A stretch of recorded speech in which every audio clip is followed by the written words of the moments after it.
आज का जो वीडियो है वो है आपका पीजीटी यानी कि पोस्ट ग्रेजुएट टीचर की वैकेंसीज को लेकर के।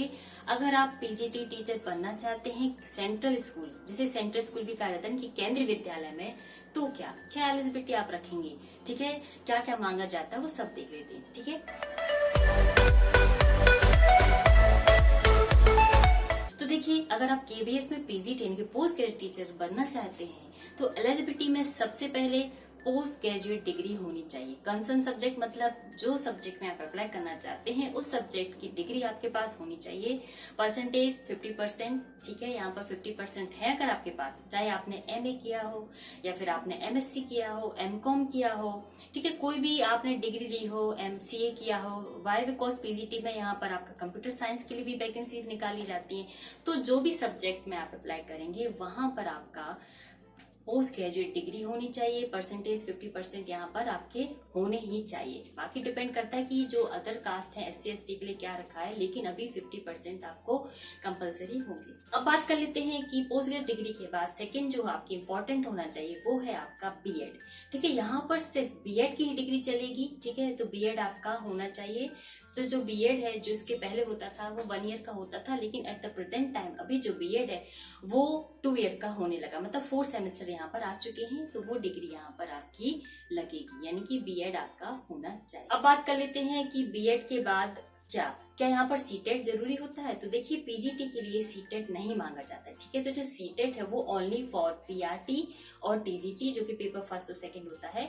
तो पीजीटी अगर आप अप्लाई करना चाहते हैं तो आपको सीटेट की जरूरत नहीं है। विदाउट सीटेट आप यहाँ पर अप्लाई कर सकते। अब बात कर लेते हैं कि कौन कौन से सब्जेक्ट यहाँ पे होते हैं। देखिए, जितने सब्जेक्ट यहाँ पर बात की जाए तो आपके जो स्पेशल सब्जेक्ट है वो बात करते हैं तो हिंदी है, इंग्लिश है, मैथ्स है, फिजिक्स है, केमिस्ट्री है, बायो है, कंप्यूटर साइंस है, संस्कृत हो गया आपका, ठीक है, और इसके अलावा हिस्ट्री है, ज्योग्राफी है। ठीक है, इस तरह की ये सब्जेक्ट जो मेन सब्जेक्ट है इनकी वैकेंसीज तो जरूरी निकलती है पीजीटी में। ठीक है, और रीजन वाइज जितनी भी वैकेंसीज होती हैं, ठीक है, जब रिक्रूटमेंट आएगा तो आप वहां पर देख सकते हैं। ठीक है, इसके अलावा अब बात कर लेते हैं एग्जाम पैटर्न इसका क्या रहता है।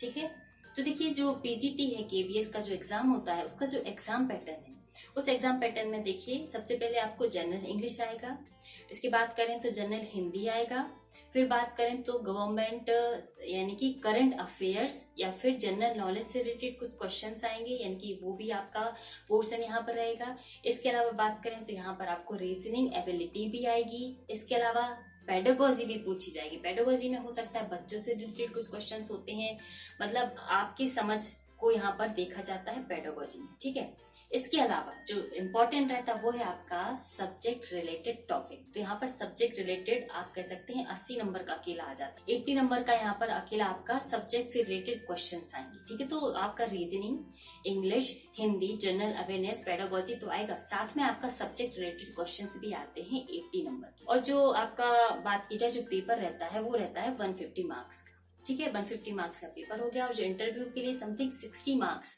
यहाँ पर रखे जाते हैं। ठीक है, अब पैटर्न मैंने बताया किस तरह से एग्जाम होगा, वही ऑनलाइन या ऑफलाइन जैसा भी होगा।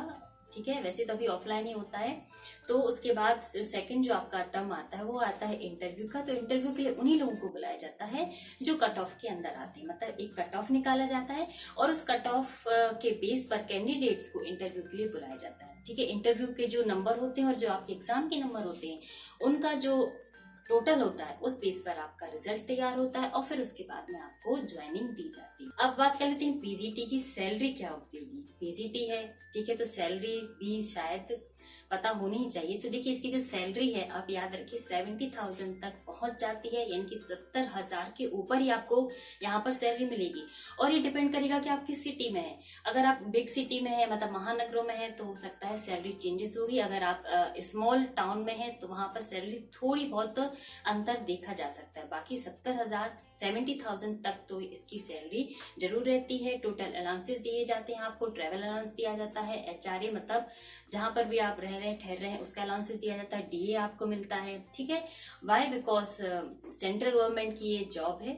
ठीक है। तो बहुत सारी फैसिलिटीज यहाँ पर आपको दी जाती हैं, ठीक है। तो जो इम्पोर्टेंट यहाँ पर एक बात और ध्यान दीजिए कि आपके अंदर या आपके पास में हिंदी और इंग्लिश दोनों ही लैंग्वेज में पढ़ाते बनना चाहिए। अपने जो रिक्रूटमेंट जो ये निकालता है उसमें इन्होंने साफ साफ लिखा होता है कि जो स्टूडेंट है या फिर जो अप्लाई कर रहा है उसको हिंदी और इंग्लिश दोनों में पढ़ाते बनना चाहिए, ठीक है। यानी कि अगर आपने फिजिक्स टीचर में अप्लाई किया है तो फिजिक्स में आपको इंग्लिश के साथ साथ आप हिंदी में भी पढ़ा पाए, ऐसा होना चाहिए। और इसके अलावा प्रिपरेशन की बात की जाए तो देखिए पीजीटी है, तो पीजीटी में ऑल ओवर आपका ग्रेजुएशन बेस का और पोस्ट ग्रेजुएशन बेस तक का आ जाता है, ठीक है। तो पीजीटी के लिए मैंने आपको बता दिया एलिजिबिलिटी क्या होगी, ठीक है।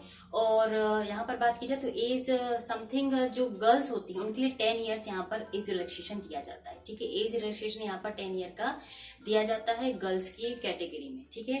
बाकी ST SC को इनके अकॉर्डिंग जो रूल्स होते हैं तो जब नोटिफिकेशन निकलेगा तो आप वहां पर देख पाएंगे। तो SC ST के लिए अलग होता है और जो OBC होते हैं उनके लिए अलग एज रिलैक्सेशन दिया जाता है। जनरल कैटेगरी के लिए जो एज रिलैक्सेशन नहीं दिया जाता, ओनली वुमेन्स के लिए ऑल भी कैटेगरी। यहाँ पर अब ये डिपेंड नहीं करेगा कि वो SC ST से, नहीं, कोई भी वुमन हो, चाहे वो जनरल कैटेगरी से हो, SC से हो, ST हो, सभी ऑल कैटेगरी के लिए यहाँ पर 10 ईयर्स रिजर्वेशन मिल जाता है। तो गर्ल्स के लिए बहुत अच्छी बात है, ठीक है।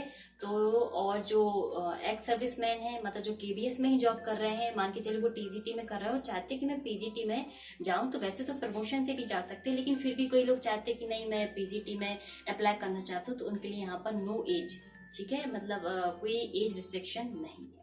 तो ये था आज का सिंपल सा वीडियो जिसमें मैंने बात की कि अगर आप PGT में अप्लाई करना चाहते हैं या फिर PGT टीचर बनना चाहते हैं केंद्रीय विद्यालय में, तो आपके पास क्या एलिजिबिलिटी होगी, ठीक है, सैलरी क्या होगी, मैंने सब कुछ आपको बताया। अगर आपको वीडियो पसंद आया है तो thanks for watching this video.